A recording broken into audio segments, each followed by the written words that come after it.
Hello दोस्तों, नमस्कार। आप लोग कैसे हैं? आशा करते होंगे आप लोग अच्छे होंगे। Welcome to my YouTube channel Brijesh academy में सी टेट फरवरी 2026 जो भी अभ्यर्थी प्रिपरेशन कर रहे हैं तो यह वीडियो काफ़ी महत्वपूर्ण वीडियो होने वाली है, क्योंकि दोस्तों इस वीडियो में मैथ पेडागोजी प्लस कंटेंट पढ़ने वाले हैं जो सी टेट में 30 प्रश्न आते हैं दोस्तों। तो वीडियो को स्टार्ट से अंत तक देखेगा तभी आपको सारे प्रश्न समझ में आएंगे, क्योंकि दोस्तों यही प्रश्न सी टेट के एग्जाम में ट्रेंड करता है, प्रश्न आता है, यानी ज़्यादा आने की संभावना रहती है। तो चलिए दोस्तों वीडियो को स्टार्ट करते हैं।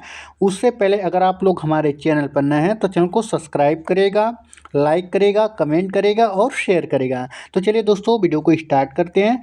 जो पहला प्रश्न दिया गया है, क्वेश्चन नंबर 1 दिया गया है कि ठीक है, क्वेश्चन नंबर 1 दिया गया है कि कक्षा 1 के बच्चों को संख्या की अवधारणा विकसित कराने का सबसे उपयुक्त तरीका क्या है। ठीक है, सबसे उपयुक्त तरीका क्या है?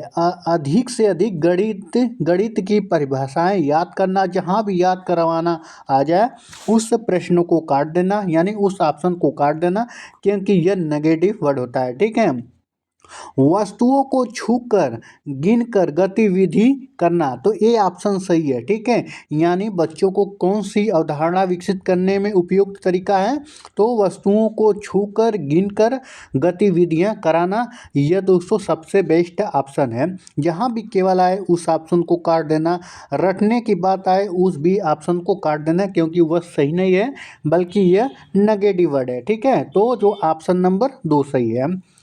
चलिए अगले प्रश्न में चलते हैं। अगला प्रश्न दिया गया है, क्वेश्चन नंबर 2 दिया गया है। एक बच्चा 13 को 31 लिखता है, यह किस त्रुटि का परिमाण है? ठीक है, परिणाम है। तो आप बताएंगे स्थानीय मान की गलत हफनी है। ठीक है, गलत फहमी है, जोड़ों की त्रुटि है, कि आकृतियों की समझ की कमी है, अनुमान लगाने में त्रुटि है। तो दोस्तों जो समझ नहीं है, परिमाण नहीं है, यह है अस्थानीय मान। ठीक है, अस्थानीय मान की गलत फहमी है। ठीक है, तो ऑप्शन नंबर 1 ही सही है। लिखना था 13, बट दोस्तों उसको यह नहीं पता था कि वह सोचा होगा कि चलो ठीक है, हम 3 को आगे और 1 को पीछे लिखते हैं। तो कहीं ना कहीं यह स्थानीय मान का गलत फहमी हो गया, या तो कह सकते हैं कमी हो गया। तो ऑप्शन नंबर 1 सही है। चलिए अगले प्रश्न में चलते हैं। अगला प्रश्न दिया गया है, क्वेश्चन नंबर 3। ठीक है, 3 दिया गया है, गणित में खुले अंत वाले प्रश्न का मुख्य उद्देश्य क्या है? ठीक है, एक ही सही उत्तर बताना। देखिए खुले अंत वाले हैं, जैसे खुले अंत वाले जैसे होते हैं क्वेश्चन के, जैसे एक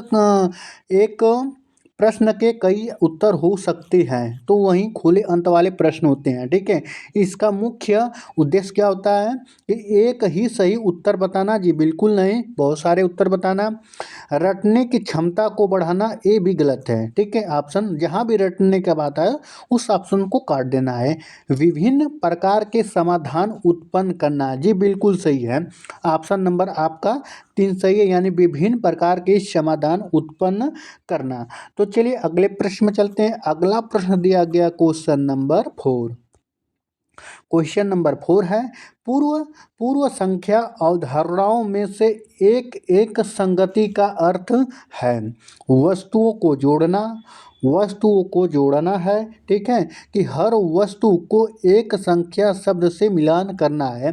देखिए दोस्तों ऑप्शन नंबर 2 सही है, यानी हर वस्तु को एक संख्या शब्द से मिलान करना है, एक संगति का अर्थ यही होता है।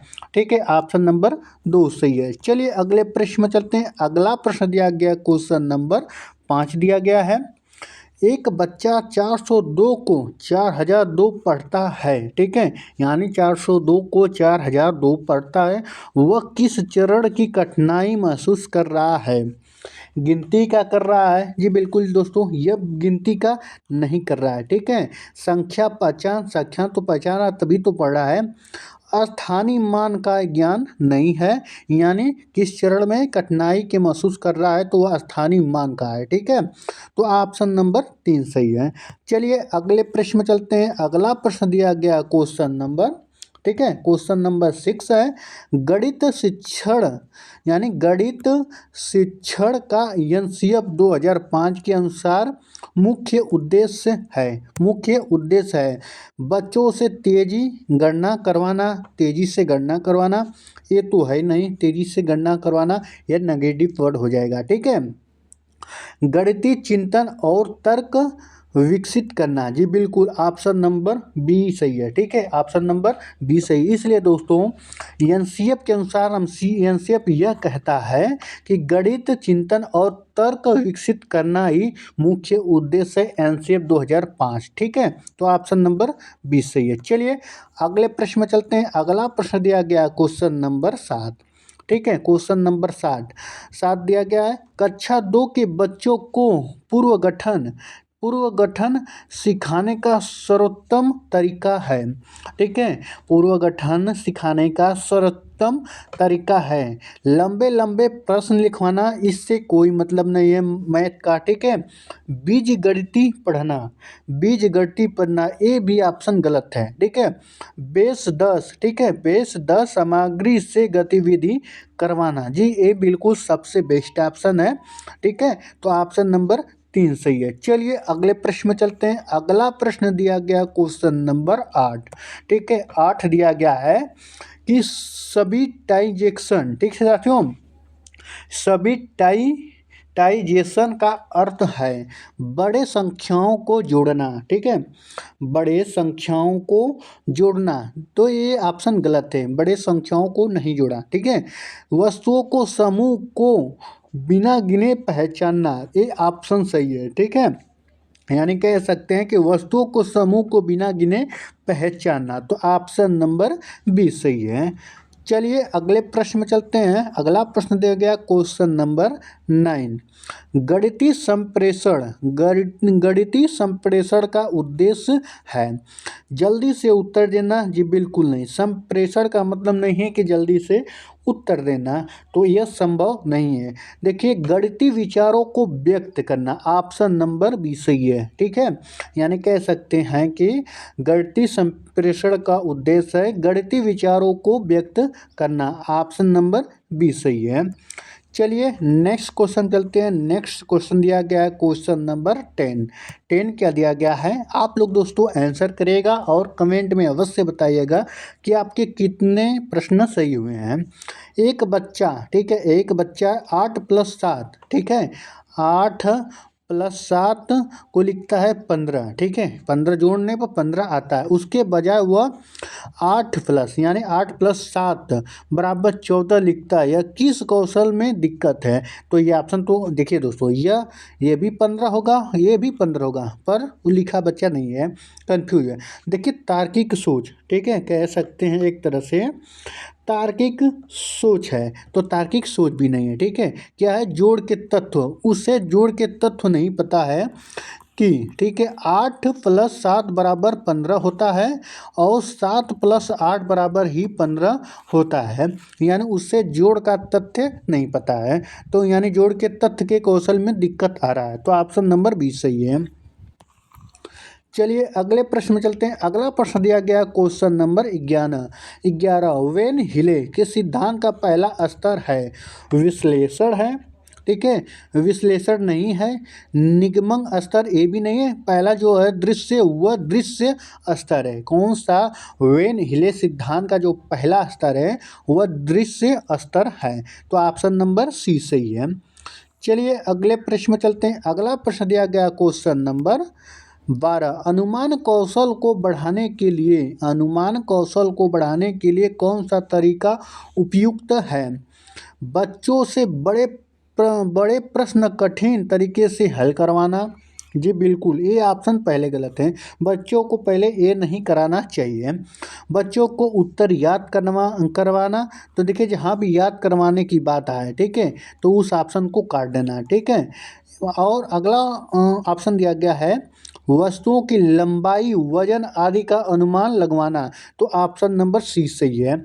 अगर कौशल बढ़ाने के लिए कौन सा तरीका उपयुक्त है, तो देखिए दोस्तों जो भी बच्चे होते हैं उसे वस्तुओं की लंबाई, वजन आदि का अनुमान लगाने कहेंगे तो बच्चा लगाएगा, कहीं ना कहीं उसमें तार्किक सोच उत्पन्न होगा। तो ऑप्शन नंबर सी सही है।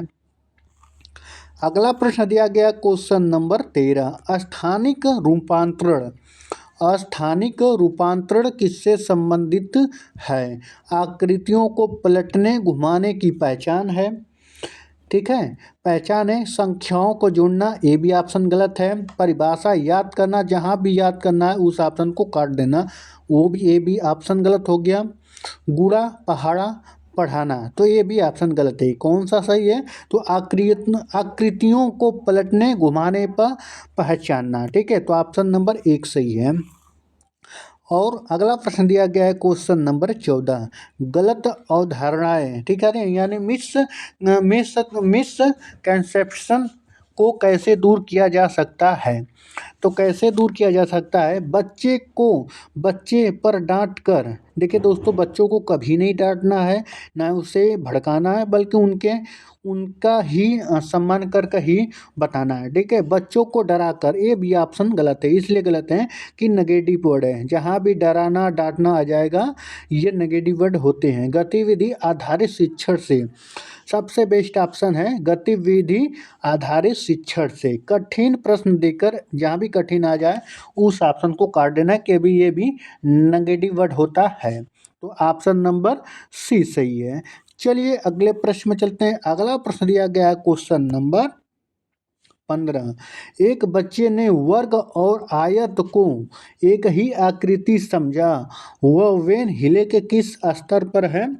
तो वेन हिले के किस स्तर पर थे? वह दृश्य स्तर पर है, क्योंकि दोस्तों बच्चा वर्ग देख रहा है। देखिए देखिए, ये आपका वर्ग हो गया और यह आयत हो गया, ठीक है। तो बच्चे क्या है? दृश्य यानी देख रहा है, यानी किसी आकृति को देख रहा है, तो समझ नहीं पा रहा है कि यह वर्ग है, यह आकृति है, ठीक है। किस स्तर पर है? तो दृश्य स्तर पर है। चलिए अगले प्रश्न में चलते हैं। अगला प्रश्न दिया गया क्वेश्चन नंबर 16, गणित में समस्या समाधान कौशल का अर्थ है? प्रश्न याद प्रश्न याद करना, जी बिल्कुल नहीं। अनेक विधियों से हल निकलवाना, ठीक है, तो ये भी ऑप्शन एक तरह से सही हो जाएगा। सिर्फ एक ही तरीका अपनाना, ये भी ऑप्शन गलत है, एक ही तरीका नहीं अपनाना है। शिक्षक का तरीका याद करवाना, तो ये भी ऑप्शन गलत है। तो ऑप्शन नंबर आपका बी सही है। अनेक अनेक विधियों से हल निकलवाना, तो ऑप्शन नंबर बी सही है। चलिए अगले प्रश्न में चलते हैं। अगला प्रश्न दिया गया क्वेश्चन नंबर 17, ठीक है। 17 दिया गया है कि बच्चा 12 में 10 जोड़कर 22 के बजाय 102 लिखता है, त्रुटि का कारण है। त्रुटि का कारण है जोड़ का नियम, ठीक है, कह सकते हैं जोड़ का नियम। तो देखिए दोस्तों, यह जोड़ का नियम नहीं है, बल्कि वह अति सामान्यीकरण है, यानी अति सामान्यीकरण का त्रुटि है। कह सकते हैं कि अगर बच्चा अगर 0-2 लिख रहा है तो कहीं ना कहीं इस अवधारणा को नहीं जानता है कि हमको 22 लिखना है, तो बच्चा क्या लिखा? 10 प्लस 2 लिखा, ठीक है। तो यानी ये अवधारणा नहीं जानता था, तो ऑप्शन नंबर 20 सही है, ठीक है। गिनती से कोई मतलब नहीं है, विभाजन से भी कोई मतलब नहीं है, तो ऑप्शन नंबर 20 सही है। चलिए अगले प्रश्न में चलते हैं। अगला प्रश्न दिया गया क्वेश्चन नंबर 18। क्वेश्चन नंबर 18 की गणित भय यानी मैथ एक्सटिटी कम करने का तरीका है। जो गणित है, बहुत सारे अभ्यर्थियों में गणित का भय होता है कि नहीं आता है, आता भी है, नहीं भी आता है, कैसे करेंगे। देखिए दोस्तों, जो भय है उस तरीका कम करने के लिए तरीका क्या करेंगे? कठिन प्रश्न देना, जी बिल्कुल, बच्चे को ये सब नहीं करना है, कठिन प्रश्न नहीं देना है। बच्चों की तुलना करना, ये भी नेगेटिव वर्ड है, बच्चों को किसी से तुलना नहीं करनी है। खेल और गतिविधि आधारित शिक्षण करवाना, ये ऑप्शन सही है, ऑप्शन नंबर सी ही सही है।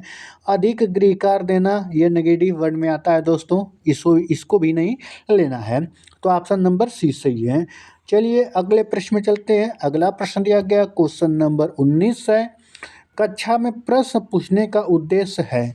कक्षा में प्रश्न पूछने का उद्देश्य है बच्चों को डराना। जी बिल्कुल नहीं, डराना नहीं है बच्चों को, बच्चों के विचार जानना। तो ये ऑप्शन दोस्तों सही हो सकता है, सबसे आपको बेस्ट ऑप्शन ढूंढना है। सिर्फ तेज बच्चों से पूछना, देखिए दोस्तों क्लास में भेदभाव होगा। किसी तेज बच्चे से आप पूछेंगे तो कहीं बता देगा, जो उसमें कमज़ोर बैठे रहेंगे, नहीं आ रहा है तो कहीं न कहीं उसको इस कठिनाई का सामना करना पड़ेगा और कहीं न कहीं भेदभाव हो रहा है, ठीक है? तो ऑप्शन गलत है। शिक्षक को बोलने का मौका देना, देखिए दोस्तों शिक्षक को नहीं बल्कि बालक को मौका देना, बालक, ठीक है? बालक को या तो छात्र को बोलने का मौका देना शिक्षक बल्कि करता है, ना कि शिक्षक करता है, तो ये भी ऑप्शन गलत है। तो यानी बच्चों के विचार जानना यह प्रश्न पूछने का उद्देश्य होता है, ठीक है? तो चलिए अगले प्रश्न में चलते हैं। अगला प्रश्न दिया गया क्वेश्चन नंबर 20 दिया गया है। एक बच्चा वस्तुओं को गिनते समय कुछ वस्तुओं को 2 बार गिन लेता है, यह क्या कमज़ोर है? क्या कमज़ोर है? देखिए वर्गीकरण है, क्या दिया गया है कि वर्गीकरण है? जी बिल्कुल नहीं, एक संगति है, ठीक है? अगर 2-2 बार जोड़ दे रहा है तो एक प्रकार की यह संगति है। कुछ यानी जैसे जैसे कह सकते हैं कि 2 + 2 4 होता है, अगर 1 + 1 बराबर 2 भी हो गया, ठीक है? कह सकते हैं 2 + 0 बराबर 2, तो क्या है? ये संगति है, तो ऑप्शन नंबर आपका 2 सही है, बी सही है, ठीक है? अगले प्रश्न में चलते हैं। अगला प्रश्न दिया गया क्वेश्चन नंबर 21 दिया गया है कि पदानुक्रमिक समावेशन का अर्थ है बड़ी संख्या में छोटी संख्या शामिल होती हैं, ठीक है? बड़ी संख्या में छोटी संख्या शामिल होती हैं, ऑप्शन नंबर बी है। बी दिया गया है कि आर यानी रटने की क्षमता, ये भी गलत है ऑप्शन। तुलना करना, ये भी गलत है। अनुमान लगाना एक तरह से सही है, ठीक है? बट दोस्तों क्या है कि पदानुक्रमिक है, यानी उसके पद के अनुसार पूछ रहा है, तो बड़ी संख्या में छोटी संख्या शामिल होती हैं, तो ऑप्शन नंबर एक ही सही है। अगला पूछा गया है कि एनसीएफ से पूछा गया है। एनसीएफ 2005 के अनुसार गणित शिक्षण में क्या वांछनीय है? रट कर सीखना, जी ये भी ऑप्शन गलत है, ठीक है? रट कर सीखना, ये भी ऑप्शन गलत है। गतिविधि आधारित सीखना, ये ऑप्शन सही है, ये ही वांछनीय है, ठीक है? वांछनीय, ऑप्शन नंबर बी सही है। जहाँ भी याद करना आ जाए वर्ड नेगेटिव वर्ड होता है उसे काट दीजिएगा। कठिन अभ्यास, तो ये भी ऑप्शन गलत है, तो ऑप्शन नंबर आपका 20 सही है। चलिए अगले प्रश्न में चलते हैं। अगला प्रश्न दिया गया क्वेश्चन नंबर 23 है। 6 + 8 को, ठीक है? 6 + 8 को 6 + 2 और प्लस 6 बराबर 14 लिखते हैं, तो यह किस रणनीति का उदाहरण है? तो यह तर्क है, विभाजन रणनीति है, अति सामान्यीकरण है, याद किया हुआ तथ्य है। तो यह जो ऑप्शन दिया गया है दोस्तों, यह विभाजन रणनीति है। जैसे कह सकते हैं 6 + 8, ठीक है? तो इसे हम क्या लिख सकते हैं? 3 + 3 + 2 + 6 तो बराबर 14 आ सकता है, ठीक है? यानी कहने के विभाजन रणनीति अपनाया जा रहा है, ठीक है? तो ऑप्शन नंबर 20 सही है। चलिए अगले प्रश्न में चलते हैं। अगला प्रश्न दिया गया क्वेश्चन नंबर 24। खेल आधारित शिक्षण से क्या विकसित होता है? क्या विकसित होता है? डर, जी बिल्कुल डर खत्म होता है। उब जाते हैं, नहीं बिल्कुल बच्चों में इंटरेस्ट आता है, ठीक है? रचनात्मक और तर्क विकसित होता है, सिर्फ गति से कोई मतलब नहीं है, यानी रचनात्मक और तर्क विकसित होता है।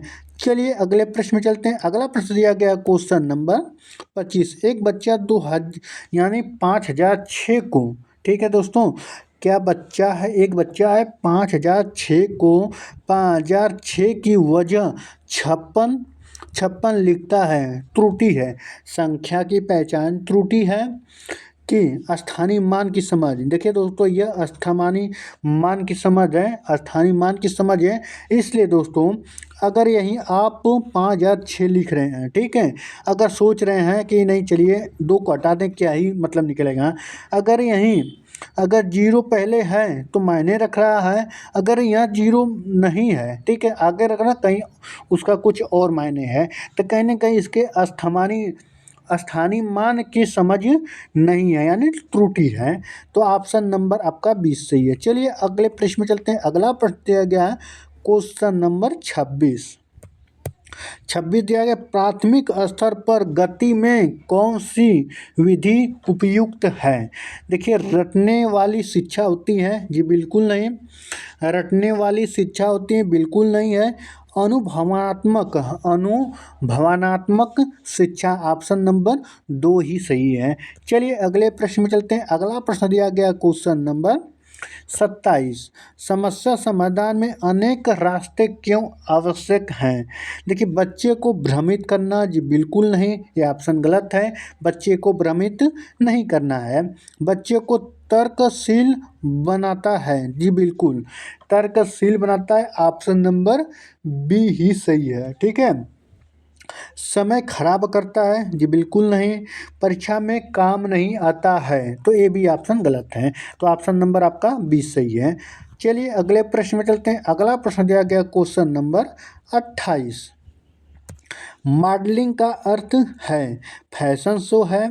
ठीक है, फैशन शो है कि वास्तविक जीवन समस्याओं को गणितीय रूप देना, तो ऑप्शन नंबर बी ही सही है। इसलिए दोस्तों, जो भी गणित की संक्रियाएं होती हैं वह वास्तविक जीवन से अगर जोड़कर बताएंगे, समझेंगे, समस्या समाधान करेंगे, तो कहीं ना कहीं सबसे बेस्ट ऑप्शन होगा। ठीक है, तो ऑप्शन नंबर बी ही सही है। चलिए अगले प्रश्न में चलते हैं। क्वेश्चन नंबर 29 दिया गया है कि गणित की कक्षा में गलत उत्तर का क्या महत्व है। सुधार का अवसर। ठीक है दोस्तों, ये भी ऑप्शन सही है। इसलिए दोस्तों कि अगर गणित की कक्षा में गलत उत्तर का क्या महत्व है कि उसको सुधार करना, यानी सुधार का अवसर देना। अगर देखिए, बच्चा जब त्रुटि करेगा तभी उसके बारे में समझेगा, जानेगा, तब वह गलती दोबारा नहीं करेगा। ठीक है, फिर भी कर रहा है तो फिर भी उस त्रुटि को समाधान किया जाए। ठीक है, तो ऑप्शन नंबर आपका एक ही सही है। चलिए अगले प्रश्न में चलते हैं। अगला प्रश्न दिया गया है क्वेश्चन नंबर दिया गया है 30, दिया गया, बच्चे द्वारा स्वयं बनाई गई गतिविधि। ठीक है, बच्चे द्वारा स्वयं बनाई गई गतिविधि गलती होती है जी, बिल्कुल नहीं। स्वीकार नहीं करना चाहिए, करना चाहिए। जो भी गलती त्रुटि है उसे स्वीकार करना चाहिए। समझ को गहरा बनाती है, तो ऑप्शन नंबर आपका सी ही सही है, यानी समझ को गहरा बनाती है। बच्चे स्वयं जैसे बच्चे द्वारा स्वयं बनाई गई गतिविधि क्या है कि समझ को गहरा बनाती है, तभी वह स्वयं गतिविधि बना रहा है। तो ऑप्शन नंबर सी सही है। आपके 30 प्रश्न दोस्तों समाप्त हो गए। आप लोग आंसर करेगा कि आपके कितने प्रश्न सही हुए हैं। ठीक है, 30 में 30 सही हुए हैं कि 30 में 25 सही हुए हैं, तो आप लोग कमेंट ज़रूर करेगा। और उसके बाद दोस्तों, आपकी नेक्स्ट क्लास कौन सी रहेगी, आप लोग आंसर करेगा किस टॉपिक पर होगी। जो दोस्तों कल जो आपकी क्लास होगी वह होगी SST होगा। ठीक है, SST की क्लास होने वाली है 60 प्रश्नों वाला। तो चलिए दोस्तों, मिलते हैं नेक्स्ट वीडियो में और नेक्स्ट क्लास के साथ। धन्यवाद।